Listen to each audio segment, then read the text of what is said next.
नमस्कार दोस्तों, आज की हमारी कहानी है इकलौती नंद। अरे वाह बहू, यह साड़ी बहुत अच्छी है। कब खरीदी?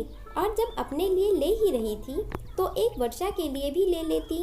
इकलौती ननद है तुम्हारी, पर क्या करें, सबकी किस्मत में मेरी जैसी भाभी थोड़ी ना होती है। जबकि ललित की चार चार बुआ थी, फिर भी कभी कोई यह नहीं कह सका कि भाभी ने कंजूसी करी है। आशा जी ने अपनी बहू रचना से कहा, माँ जी, यह साड़ी नई तो है पर मैंने नहीं खरीदी है, इन्होंने मेरे जन्मदिन पर दी है। आशा जी, हाँ, शादी के बाद भाई तो बदल ही जाते हैं, पर इसमें भी दोष भाभीियों का ही होता है। लड़कों को इतनी समझ कहाँ होती है। यह तो वह अपनी पत्नी की बातों में आकर बहन बहन छोड़कर पत्नी पत्नी करने लगते हैं। एक यह जमाना है और एक तब का जमाना था जहाँ शादी के बाद भी किसी रिश्ते में कोई बदलाव नहीं आता था, बस परिवार में एक नया सदस्य जुड़ जाता था। पर अब शादी के बाद सिर्फ पति पत्नी ही दोनों रहते हैं, बाकी परिवार एक तरफ। रचना सोच रही थी एक नई साड़ी क्या पहन ली। माँ जी ने तो पूरी महाभारत रच डाली। आज ललित ने उसे यह साड़ी पहनकर तैयार होकर रहने को कहा था। आज रचना का जन्मदिन था और ललित उसे बाहर ले जाने वाला था। हल्की गुलाबी सिफोन की साड़ी पहनकर सज संवर कर रचना खुशी के मारे लाल हुई जा रही थी। पर आशा जी की ऐसी बातों से उसकी खुशी जाती रही। उसे अब ना तो कहीं बाहर जाना था और ना ही उसे यह साड़ी भा रही थी। वह अपने कमरे में जाकर अपनी साड़ी बदल लेती है और अपना सारा मेकअप धो लेती है। थोड़ी देर बाद ललित घर आता है और सीधे अपने कमरे में रचना के पास जाता है। वह तो रचना को अपनी दी हुई साड़ी में देखना चाहता था, पर रचना को देखकर वह चौंक जाता है और उससे पूछता है, क्या हुआ रचना, तुम तैयार क्यों नहीं हो? रचना खामोश रहती है। क्या हुआ, कुछ तो बताओ, क्या बात है? रचना, नहीं, वह बस मेरी तबीयत ठीक नहीं है। आप चलिए, आपको खाना परोस देती हूँ, फिर मुझे सोना है। ललित गुस्से में कहता है, तुम सो जाओ, मुझे भूख नहीं है। यह कहकर वह बाहर चला जाता है। इधर रचना रोने लगती है और उधर ललित भी सोफे पर परेशान बैठा रहता है और सोचता है, सुबह तक तो रचना ठीक थी, यह इसे अचानक क्या हुआ? ज़रूर माँ को पता होगा। यह सोचते हुए वह अपने माँ के कमरे में जाता है। माँ, क्या कर रही हो? कुछ नहीं बेटा, बस कुछ बुन रही थी। कुछ काम था? ललित थोड़ा हिचकिचाते हुए कहता है। माँ, आज घर पर कुछ हुआ है क्या? आशा जी कहती हैं, उसने आते ही तेरे कान भर दिए। चल छोड़ उसकी बात, तू कैसे ऐसा कर सकता है? पत्नी को साड़ी देते वक्त बहन की याद नहीं आई?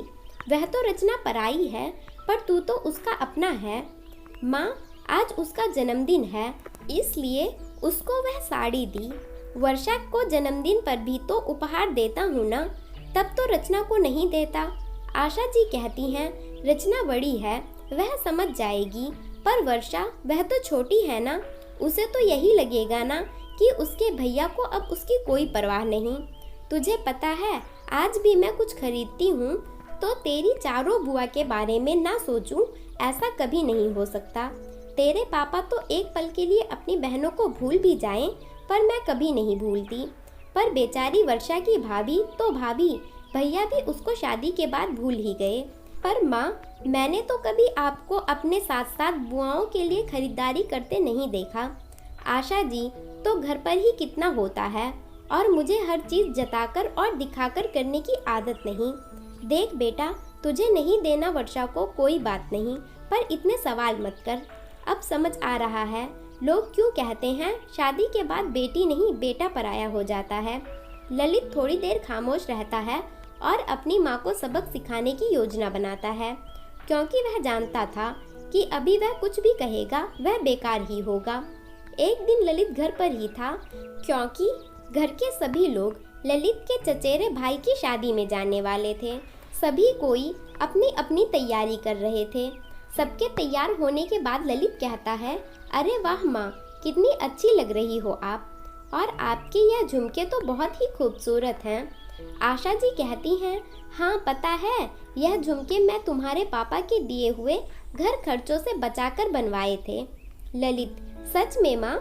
आशा जी, हाँ, मैंने जो भी गहने बनवाए हैं आज तक सभी घर खर्च के पैसों से बचा के ही, वरना तुम्हारे पापा तो एक साड़ी में ही काम खत्म कर देते थे।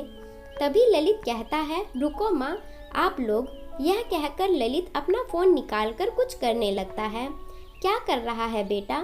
ललित कहता है, 2 मिनट रुकिए माँ, यह लीजिए। माँ चारों बुआ वीडियो कॉन्फ्रेंस में हैं। आप अपना झुमका दिखाकर उनसे कहिए ना, यह झुमका सभी पहनकर शादी में आए, कितना अच्छा लगेगा। सभी शादी में एक जैसे झुमके पहनेंगी। आशा जी हड़बड़ा और घबरा जाती हैं और घबराकर वहीं सीधा फोन ही काट देती हैं। ललित, वह लगता है फोन कट गया, कोई बात नहीं, मैं दोबारा लगाता हूँ। आशा जी, यह क्या कर रहा है? सारे क्यों एक जैसे पहनकर आएंगे? और सबसे बड़ी बात, सभी के पास एक ही तरह के झुमके क्यों होंगे? ललित, ओ सॉरी माँ, एक जैसे नहीं होंगे, पर अलग डिजाइन के तो होंगे जो आपने उन्हें दिए होंगे। आशा जी हैरान होकर ललित की ओर देखती ही रही।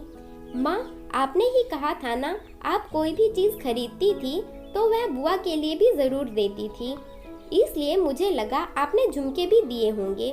आशा जी, क्या तू पागल हो गया है?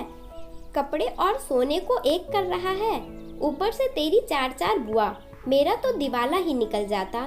ललित, तो फिर साड़ी ही देती होंगी। ललित के पापा, क्या कहा तुमने? तुम्हारी माँ साड़ी देती, और वह भी मेरी बहनों को? वो तो 30 त्योहारों में भी मैं ही ले आता था उनके लिए कपड़े, जिस पर भी तुम्हारी माँ महाभारत करती थी। आशा जी अब अपनी नजरें झुकाए खड़ी थी। ललित कहता है, माँ, शादी के बाद कोई पराया नहीं होता, बस हमारी सोच पराई हो जाती है। सास बहू की लड़ाई में बेटे को तुरंत दोषारोपण कर देते हैं, पर कोई यह नहीं सोचता कि बेटा किसकी तरफ से बोले। कभी कभी वह बीच में फंस जाता है। जिस तरह उसने आज तक अपने बेटे भाई होने का फर्ज निभाया, उसे अब पति का फर्ज भी तो निभाना है, अपने जीवन साथी का भी तो साथ देना है। अब अपनी बहन के जन्मदिन पर उसे खास महसूस करवाता है, तो अपने पत्नी के जन्मदिन पर उसका यह अधिकार क्यों नहीं? बहू को तो अपना हर फर्ज समय समय पर याद दिलाया जाता है, पर बेटे का फर्ज, जो अब एक पति भी है, उसको याद दिलाना तो दूर, अगर वह अपनी पत्नी के लिए जरा सा भी कुछ कर ले तो उसे जोरू का गुलाम का खिताब दे दिया जाता है। बस यही कारण है माँ, घर में कलेश का, और यह सोच उस जमाने में भी थी और इस जमाने में भी है। आशा जी कहती हैं, माफ कर दे बेटा, सच कहा तूने, मैं अपने बेटे का ब्याह करवाने के लिए तो बहुत उत्सुक रहती थी, पर अपने बेटे को बढ़ता हुआ देख हमारा भी मन खराब हो जाता है। पर अगर हर माँ बेटे की शादी के बाद एक बेटी मिल जाएगी, यह सोच रखें, बजाय बेटा पराया हो जाएगा, तो सच में उस घर से सुखी और कोई घर नहीं होगा। आशा करती हूँ आपको हमारी कहानी ज़रूर अच्छी लगी होगी। वीडियो पसंद आई हो तो वीडियो को लाइक और चैनल को सब्सक्राइब करें। धन्यवाद।